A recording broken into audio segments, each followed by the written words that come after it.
Hello friends, welcome to street catalogue. మరో మంచి వీడియోతో ఈరోజు నేను మీ ముందుకు వచ్చాను. ఈరోజు మనం గుంటూరులోని పేటలో ఉన్న అమోఘం అన్న ఒక ప్యూర్ వెజిటేరియన్ రెస్టారెంట్కి వెళ్ళబోతున్నాం. సో ఎంట్రన్స్ ఈ విధంగా ఉంటుంది. చూడండి, చక్కగా నీట్గా, చాలా నీట్గా మెయింటైన్ చేస్తున్నారు. ఎన్ని బళ్ళు వచ్చినా ఇక్కడ మనం పార్క్ చేసుకోవచ్చు. చూడండి, మామిడికాయలు భలే చక్కగా నీట్గా కనిపిస్తున్నాయి కదా, చాలా కాసాయి చెట్టుకి. సో ఇక్కడ పక్కనే మనం బళ్ళు పార్కింగ్ చేసుకోవచ్చు. స్టార్టింగ్లో బయట మరియు లోపలైతే కార్ పార్కింగ్ ఉందన్నమాట. అలా మనం లోపలికి వస్తే కనుక ఇక్కడ మనకి ఈరోజు స్పెషల్ ఐటమ్స్ ఏమేమి ఉన్నాయో కనిపిస్తాయి. అంతేకాకుండా సైడ్లో ఇక్కడ లోపల ఫుల్ అయిపోతే కనుక మనకి ఇక్కడ వెయిటింగ్ హాల్ అనమాట. సో ఇక్కడ ఫ్యామిలీతో వస్తే కనుక టేబుల్స్ లేకపోతే లోపలికి వెళ్ళి ఇబ్బంది పడే ముందు ఇక్కడ మనం వచ్చామనుకోండి, ఇక్కడ బయట మనకి కూర్చోపెడతారు. డైనింగ్ హాల్ ఇక్కడ ఖాళీ అవగానే మనకి ఇక్కడ అలాగేట్ చేస్తూ ఉంటారనమాట. సో చూడండి, లోపలికి రాగానే చాలా రిచ్ లుక్తో ఈ రెస్టారెంట్ అయితే కనిపిస్తుంది. లోపల సిట్టింగ్ కూడా చాలా చాలా బాగుంది. ఇలా ఓపెన్ హాల్లో కూడా ఉంది. అంతేకాకుండా ఇక్కడ సైడ్లో చూసుకుంటే ఇక్కడ లోపల ఒక చాంబర్ లాగా కట్టి ఆ చాంబర్లో కూడా సిట్టింగ్ ఉందన్నమాట. చక్కగా పెద్ద ఫ్యామిలీ వస్తే కనుక అక్కడ ఎవరితో సంబంధం లేకుండా ఆ ఫ్యామిలీ వరకు చక్కగా ఆ ఛాంబర్లో కూర్చొని ఈ విందుని ఆస్వాదించవచ్చు అనమాట. సో ఇదైతే ప్యూర్ వెజ్ రెస్టారెంట్ అనమాట. ఇక్కడ కేవలం శాకాహార భోజనం, శాకాహార టిఫిన్ మాత్రమే లభిస్తుందన్నమాట. యాంబియన్స్ చూడండి, చాలా రిచ్ లుక్తో చాలా నీట్గా క్లీన్గా అయితే వీళ్ళు మెయింటైన్ చేస్తున్నారు. సో ఇక్కడ మధ్యాహ్నం పూట క్రౌడ్ ఎంత ఉంటుందంటే, కరెక్ట్ మనం మీల్స్ టైంకి వస్తే కనుక కంపల్సరీగా ఒక అరగంట నుండి 40 నిమిషాలు వెయిటింగ్ టైం అయితే ఉంటుందన్నమాట.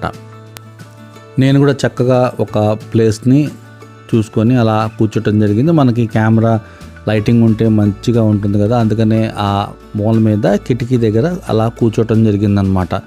సో కూర్చోగానే వీళ్ళ క్యాట్లాగ్ని తీసుకొని వచ్చి ఇవ్వటం జరిగిందనమాట. అప్పటికే దాదాపుగా 1:30 దాటిపోయింది. నాకైతే బాగా ఆకలేస్తుంది. సో పొద్దున్న టిఫిన్ టైమింగ్స్, మధ్యాహ్నం, సాయంత్రం భోజనాల టైమింగ్స్ అయితే అన్నీ ఇవ్వటం జరిగిందనమాట. అమోఘం రెస్టారెంట్ అనమాట పేరు దీనిది. క్యాట్లాగ్ చూడండి ఎంత ఉందో, అది చిన్న పుస్తకంలా ఉంది. ఇంత మొత్తం స్టడీ చేసి ఉంటే ఈ పాటికి మంచిగా సెటిల్ అయ్యేవాళ్ళం. ఇంత చదివే ఓపిక కూడా లేదు. సో నేనైతే ఇక్కడ వెజ్ భోజనాన్ని అయితే ఆర్డర్ అయితే చేయడం జరిగిందనమాట. అంత సందడిగా ఒక పెళ్ళికి వచ్చినట్టు ఉంది. అందరూ మంచిగా అక్కడ ఫోటోషూట్ కూడా చేస్తున్నారు. చూడండి, చిన్నపిల్లలు. చాలా నీట్గా ఉంది హోటల్ అయితే. మనం రాగానే ఇక్కడ సర్వీస్ అయితే ఎంత బాగుందంటే, మనకు మంచి ఒక ప్లేస్ని అలగేట్ చేసి ఏం కావాలని చెప్పి ఫస్ట్ అడిగి మంచినీళ్ళు పెట్టి వెళ్తారనమాట. సో లోపలికి వచ్చి తినే వాళ్ళకి డిస్టర్బెన్స్ లేకుండా, ఖాళీ లేకపోతే జనాల్ని లోపలికి అలౌ చేయట్లేదు. బయట వరండాలని కూర్చోపెట్టి ఖాళీ అవ్వగానే ఒక్కరిని పంపిస్తున్నాను అనమాట. సో చాలా నీట్గా క్లీన్గా అయితే మెయింటైన్ చేస్తాను. నేనైతే వెజ్ మీల్స్ ఆర్డర్ చేశాను. వెజ్జే లేండి ఇక్కడ మీల్స్ అనేది ఉండేది. మనం ఆర్డర్ చేసిన భోజనం అయితే రావటం జరిగింది. సో చూడండి, ఇదైతే చక్కగా ఒక థాలీలో పెట్టి దాదాపుగా ఒక 15 రకాల ఐటమ్స్ అయితే తీసుకొని రావడం జరిగింది. ఇది వచ్చేసరికి స్వీట్ అనమాట. ఇది ఫ్లేవర్ రైస్, టమాటా రైస్. ఇది వచ్చేసరికి రోటి చట్నీ అనమాట. గుంటూరు కారంతో స్పెషల్గా చేసిన రోటి చట్నీ. ఇది వచ్చేసరికి తోటకూర పప్పు. ఇది cabbage pakodi, mixed veg curry. ఇది వచ్చేసరికి వంకాయ కర్రీ అనమాట. దీంతోపాటు ములక్కాయ కర్రీ, పప్పు, సాంబారు, చారు అన్నీ ఇవ్వటం జరిగింది మనకి. పెరుగు చారు కూడా ఉంది ఇక్కడ. పెరుగు చారు కూడా ఇవ్వటం జరిగింది.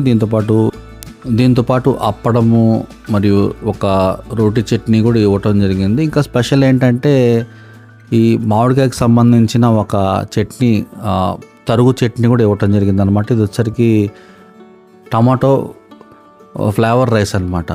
సో దీంతోపాటు ఇక్కడ చపాతీ కూడా ఇచ్చారు. చూడండి, కర్రీస్ అన్నీ కూడా ప్రతి ఒక్కటి కూడా ప్యూర్ వెజ్ అనమాట. సో ఇవన్నీ కూడా తీసి ఇప్పుడు చక్కగా ఇంకోండి పెరుగు చారు. ఇది పెరుగు చారు కూడా ఇవ్వటం జరిగింది. ఇది వచ్చరికి పప్పు అనమాట. వేడిగా ఉంది పప్పు అయితే. ఇది ములక్కాయ కర్రీ. ఇది వంకాయ యొక్క ఇగురు కూర అనమాట. సో ఇది పకోడీ. ఇది మిక్స్డ్ వెజ్ కర్రీ అనమాట. ఇప్పుడు మనం వాళ్ళు ఇచ్చిన ఒక చపాతీతో మిక్స్డ్ వెజ్ కర్రీని టేస్ట్ చేస్తున్నాం. చిన్ని చపాతీ అయితే చాలా పల్చగా పేపర్లా ఉంది, కానీ టేస్ట్ మాత్రం సూపర్గా ఉంది. మిక్స్డ్ వెజ్ కర్రీలో ఈ చపాతీని మనం ఇట్లా నంచుకొని తింటుంటే చాలా టేస్టీగా చాలా సూపర్గా ఉంది. అందుకని నేనేంటంటే ఇంకో చపాతీ కావాలి అని చెప్పి అడిగాను. పెరుగు వచ్చింది చూడండి. అడిగితే వాళ్ళు ఎక్స్ట్రా ఛార్జ్ అవుతుందండి, ఎన్ని కావాలంటే అంత ఎక్స్ట్రా ఛార్జ్ అవుతుందండి అని చెప్పారు. సో ఇక్కడ నేను తీసుకున్న థాలీ రేటే దాదాపు కొంచెం ఎక్కువ, ఇంకా మళ్ళీ దీనికి ఎక్స్ట్రా ఛార్జ్ ఎందుకని చెప్పి తీసుకోలేదు. చపాతీ అయిపోగానే మనమేం పిలవకుండానే సర్వీసు చాలా చకచకా ఇక్కడ జరిగిపోతుంది. చక్కగా రైస్ తెచ్చి మనకి వడ్డించారు చూడండి. ఇదైతే బాగా నచ్చింది. ఇక రైస్ తెచ్చి మనకి వేడివేడిగా వడ్డించారు. నెయ్యి చూడండి, ఇక్కడ మనకి చిన్న గిన్నెలో నెయ్యి పెట్టడం జరిగింది. గిన్నె పెద్దగానే ఉంది కానీ దీంట్లో ఇచ్చిన చెంచా చాలా చిన్నగా ఉంది. ఈ చెంచాలో దాదాపుగా చాలా తక్కువనే వస్తుంది. అందుకని ఒకసారి మనం వడ్డించుకోవాలంటే 3-4 సార్లు వడ్డించుకోవాల్సి వస్తుంది.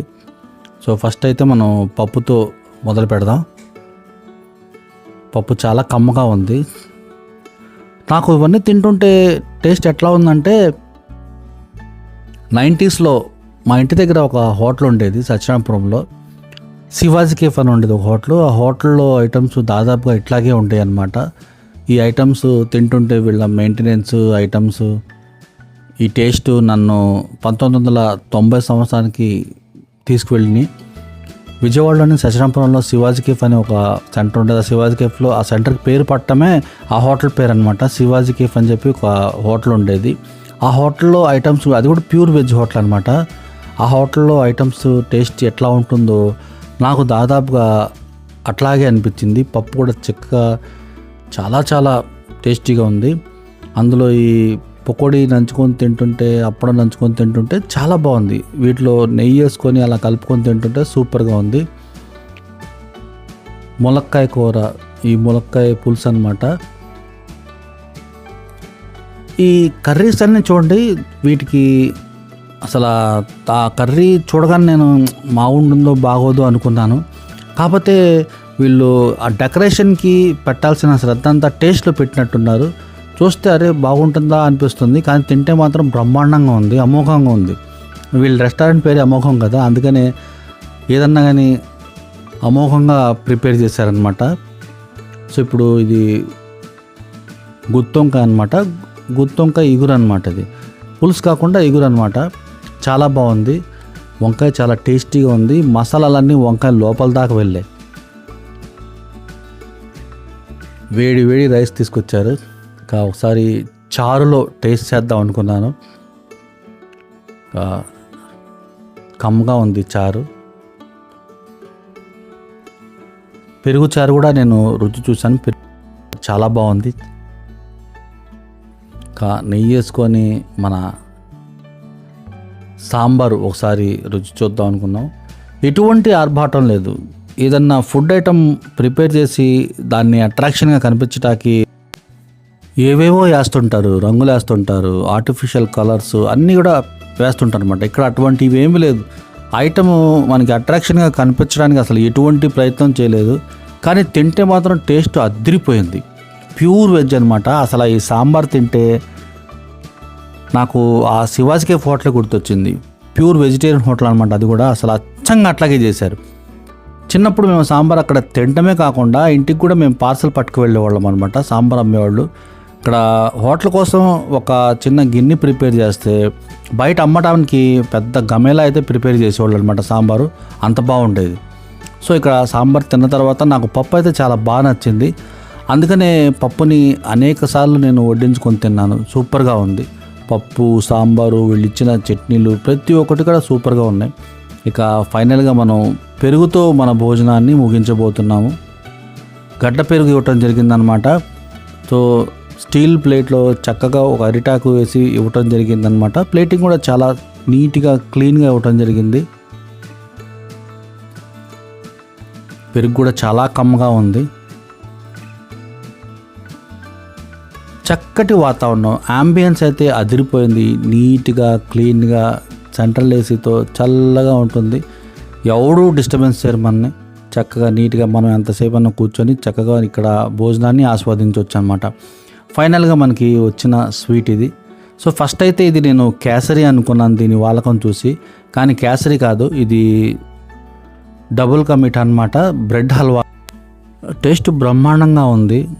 మొదట దీన్ని నేను గోధుమ రవ్వ హల్వా అనుకున్నాను, కానీ కాదు, బ్రెడ్ హల్వా అనమాట. సూపర్గా ఉంది. ఫైనల్గా మనకు వచ్చిన బిల్లు. మరో మంచి వీడియోతో మళ్ళీ కలుద్దాం. వీడియోని లైక్ చేయకపోతే లైక్ చేయండి, మన ఛానల్ని సబ్స్క్రైబ్ చేయండి, హైప్ పాయింట్స్ ఉంటే హైప్ చేయండి.